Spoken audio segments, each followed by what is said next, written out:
अस्सलाम वालेकुम जी, this is Numan और आज मैं आपके सामने बड़ा एक इंटरेस्टिंग टॉपिक लेकर आया हूँ। जब मेरा यूट्यूब चैनल नहीं भी था तब भी जब मैं यूट्यूब पर जाता था तो कोई ना कोई सिम्पसन्स कार्टून को लेकर बैठा होता था कि इनकी ये प्रेडिक्शन कामयाब हो गई, इनकी ये प्रेडिक्शन कामयाब हो गई। और कोई क्लेम कर रहा होता था कि जी इनके पीछे एक यहूदी साजिश है और कोई क्लेम कर रहा होता था कि इनको फ्यूचर के बारे में नॉलेज है। मैंने अपना यूट्यूब चैनल बनाया, उसके बाद अपना होमवर्क स्टार्ट किया इस प्रोजेक्ट पर। मैंने सोचा कि मैं अपने डिफरेंट एस्पेक्ट से आप लोगों तक ये टॉपिक पहुँचाऊँ। फिर उसके बाद बहुत टाइम हो गया, ये होमवर्क चली जा रहा ख़त्म ही ना हो भाई, मुझे कुछ समझ नहीं आ रही। फिर अब जाके मैं इस नतीजे पर पहुंचा हूँ कि अपने होमवर्क को समझ करके एक वीडियो बना सकूं और अपने एस्पेक्ट को आप लोगों तक पहुंचा सकूं।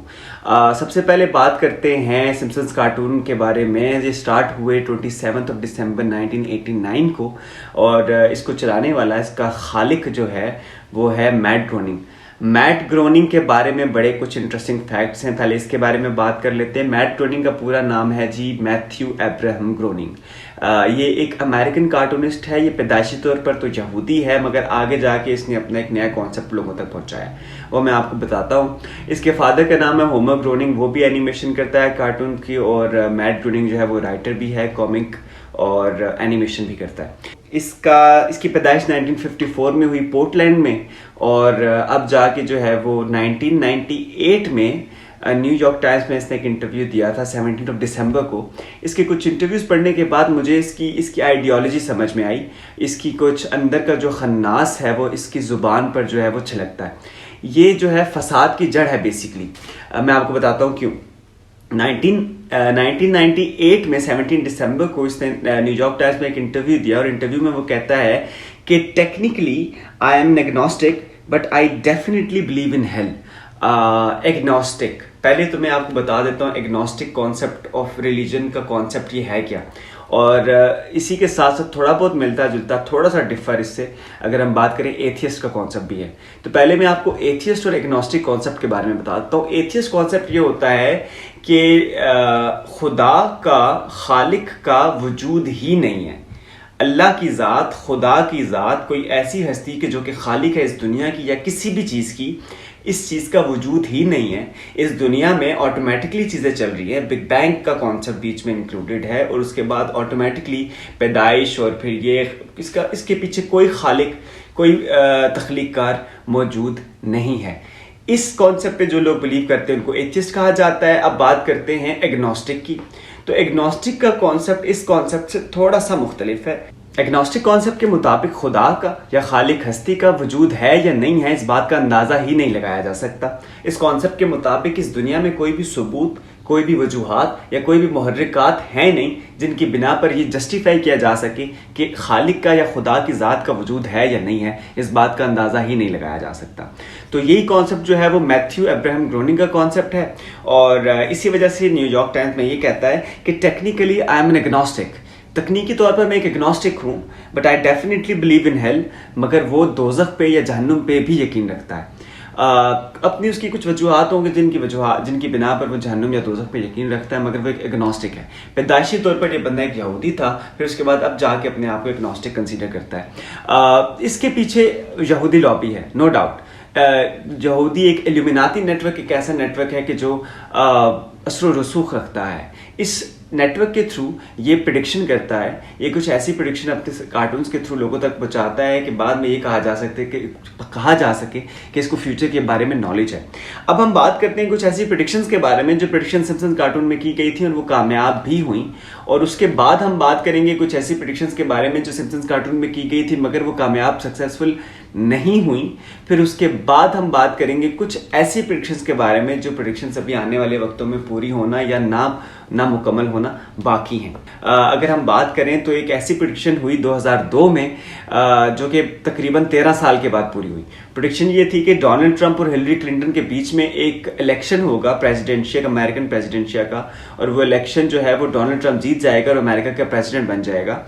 और इसमें एक आपको इंटरेस्टिंग फैक्ट बताऊं कि जो प्रेडिक्शन के दौरान 13 साल पहले जो कपड़े उस मैगजीन में दिखाए गए थे हिलरी क्लिंटन और डोनाल्ड ट्रंप के, वो कलर और वो कपड़े सेम 13 साल के बाद at the day of the result of election उन्होंने वैसे ही कलर के वैसे ही कपड़े पहने हुए थे। फीफा में बहुत बड़ी करप्शन पकड़ी जाएगी, ये प्रिडिक्शन भी सिम्पसन्स कार्टून में की गई थी और ऐसा ही हुआ। लोगों ने देखा कि फीफा में बहुत बड़ी करप्शन पकड़ी गई। डिज्नी और फॉक्स का मर्जर हो जाएगा।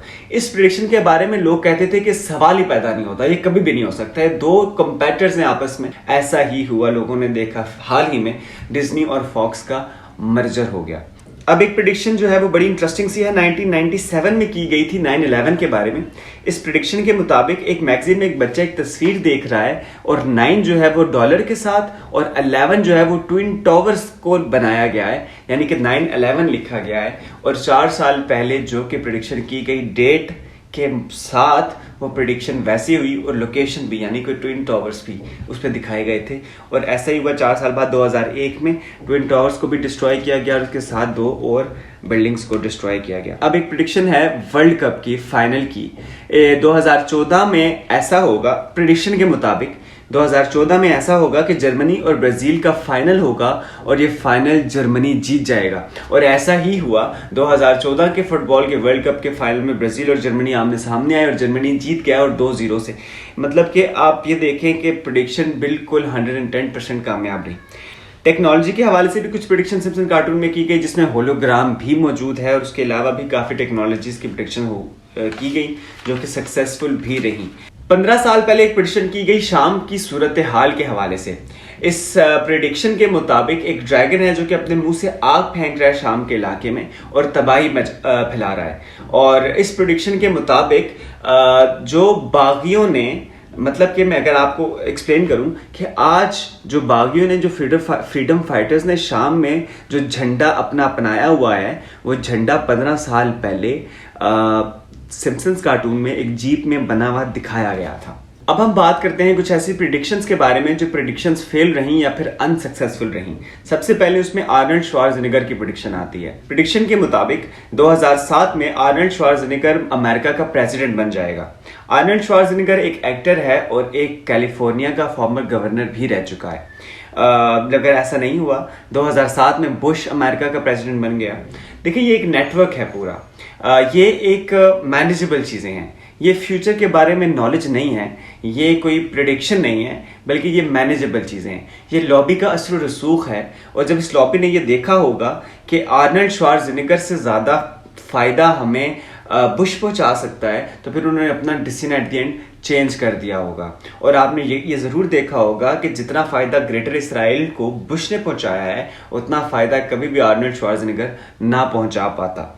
उसके बाद एक प्रिडिक्शन है जॉर्ज क्लूनी की, जो कि एक अमेरिकन एक्टर है। इस प्रिडिक्शन के मुताबिक फलां सन में इसकी मौत वाक़ई हो जाएगी, मगर ऐसा नहीं हुआ, वो आज भी जिंदा है। एक और बड़ी इंटरेस्टिंग सी प्रिडिक्शन है जो कि बिग बेन के हवाले से है, जो कि लंदन में क्लॉक टावर है।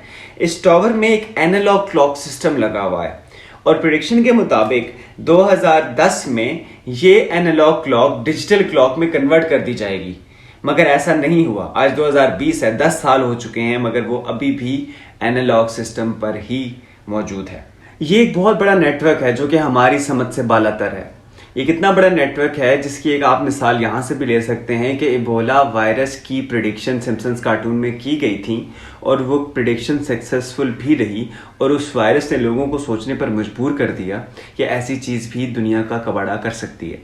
अब होता ये है कि अगर एक वायरस लेबॉर्ट्री में तैयार किया जाता है तो वो 5-10 साल पहले उसका काम शुरू कर दिया जाता है, तो फिर वहाँ से इंफॉर्मेशन गैदर करके प्रिडिक्शन दे देना अपने कार्टून में, ताकि लोगों को इससे ये तासुर मिले कि इनको फ्यूचर के बारे में इल्म है। क्योंकि इबोला वायरस का इस दुनिया में आना था, उसका काम लेबॉर्ट्री में हो रहा था, फिर उसके बाद वो आया, उसकी प्रिडिक्शन पहले से हो चुकी थी, तो लोगों ने ये सोचा कि यार इनको फ्यूचर का इल्म है। उसके अलावा कोरोना वायरस के बारे में लोग ये कहते हैं कि सिम्पसन्स कार्टून की प्रिडिक्शन है, मगर ऐसी कोई प्रिडिक्शन नहीं है। एक प्रिडिक्शन पाकिस्तान के हवाले से भी की गई थी। ये आप स्क्रीन पर देख सकते होंगे कि एक नक्शा दिखाया गया था जिसमें पाकिस्तान में कराची पाकिस्तान का हिस्सा नहीं था, बलूचिस्तान पाकिस्तान का हिस्सा नहीं था, पाकिस्तान बहुत टूटा हुआ दिखाई दे रहा है यहाँ पे। इस प्रिडिक्शन के मुताबिक आपने देखा होगा कि कुछ अरसे पहले कराची में बहुत ज़्यादा जो है वो इंतशार और बहुत ज़्यादा क्राइम और बहुत ज़्यादा जो है वो तमाशा फैलाया गया और बगावत हुई और दो ग्रुप्स आपस में तसादुम कर रहे हैं। उसके अलावा पूरी दुनिया की एजेंसीज का पूरा फोकस इस स्पेसिफिक एरिया में था कि इसको अलहदा किया जा सके। बलूचिस्तान की पूरी कैंपेन चलाई गई इंटरनेशनली, और मगर राइट टाइम पे राइट डिसीजन किया पाकिस्तान आर्मी ने और पाकिस्तान की लीडरशिप ने।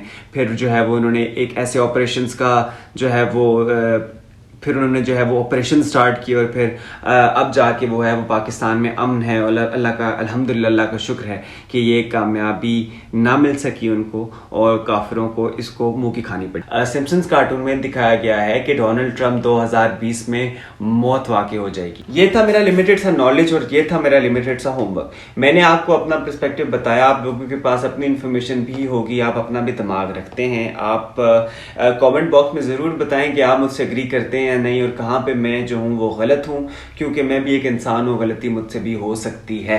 इसके बाद आखिर में मैं आपसे इजाज़त चाहूँगा। इजाज़त दें, दुआ में याद रखें। Numan Arif signing off. अल्लाह हाफिज़।